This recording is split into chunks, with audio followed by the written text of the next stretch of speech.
इंदिरा गांधी को प्रधानमंत्री पद से हटाने के लिए विपक्ष का नेतृत्व कर रहे संपूर्ण क्रांति चलाने वाले लोकनायक जयप्रकाश नारायण का जन्मदिन समारोह पटना के कदम कुआं स्थित चरखा समिति भवन, जो कि इनका घर था, वहीं मनाया जा रहा था।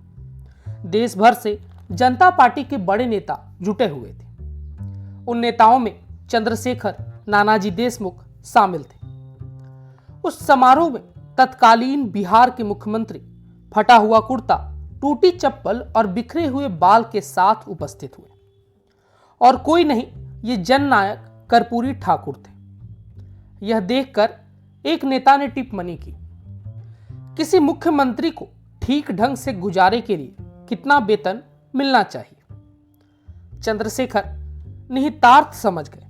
उन्होंने अपने लंबे कुर्ते को फैलाकर सबसे कहा कि कर्पूरी जी को कुर्ता फंड में दान करें। तुरंत कुछ 100 रुपए एकत्र हो गए। उन्हें समेटकर चंद्रशेखर जी ने कर्पूरी जी को थमाया और कहा, इससे आप कुर्ता धोती ही खरीदिए। परंतु कर्पूरी ठाकुर ने इस पैसे को मुख्यमंत्री राहत कोष में जमा करवा दिया। आज का दौर जहां नेताओं के नाम करोड़ों रुपए के घोटालों में आते रहते हैं, आज के नेताओं को इनसे सीखने के लिए बहुत कुछ है। कर्पूरी ठाकुर एक भारतीय राजनीतिज्ञ जननायक थे। ये बिहार के 11वें मुख्यमंत्री थे। ये बिहार के 2 बार मुख्यमंत्री बने। पहली बार इन्होंने 22 दिसंबर 1970 से 2 जून 1971 तक रहे। वहीं दूसरी बार 24 जून 1977 से लेकर 21 जून 1989 तक मुख्यमंत्री रहे। भारत सरकार ने 23 जनवरी 2024 को इन्हें मरणोपरांत भारत का सर्वोच्च नागरिक सम्मान भारत रत्न से सम्मानित करने की घोषणा भारत के राष्ट्रपति द्रौपदी मुर्मू के द्वारा की गई। कर्पूरी ठाकुर बिहार के 5वें विभूति हैं जिन्हें भारत रत्न से सम्मानित किया गया। केंद्र सरकार ने इन्हें 100वें जन्म जयंती पर यह सम्मान देकर बिहार वासियों को गर्व होने का अवसर दिया। कर्पूरी ठाकुर का जन्म बिहार के समस्तीपुर जिले के पितौंझिया गांव में, जिसे अब कर्पूरी ग्राम कहा जाता है, मेनाई जाति में 24 जनवरी 1924 में हुआ था।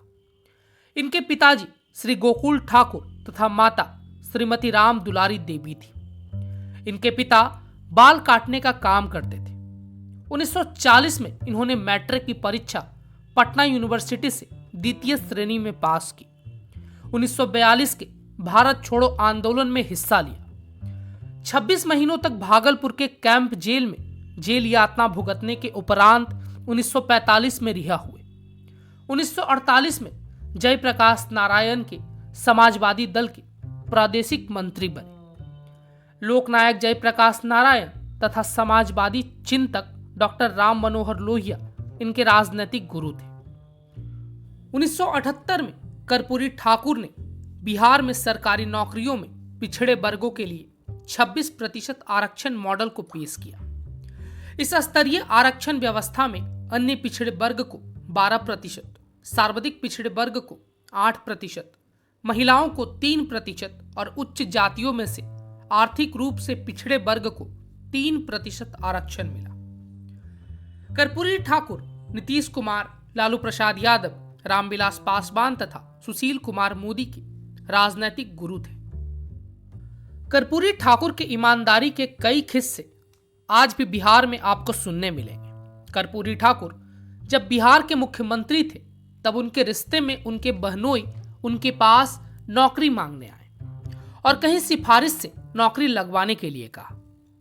उनकी बात सुनकर कर्पूरी ठाकुर गंभीर हो गए। उसके बाद अपनी जेब से 50 रुपया निकालकर उन्हें दिया और कहा, जाइए उस तरह खरीद लीजिए और अपना पुश्तैनी धंधा आरंभ कीजिए। कर्पूरी ठाकुर बिहार के पहले गैर कांग्रेसी मुख्यमंत्री थे। ये काफी लोकप्रिय नेता थे। 1952 में पहली बार विधानसभा का चुनाव जीता और तब से जीवन प्रयत्न कभी चुनाव नहीं हारे।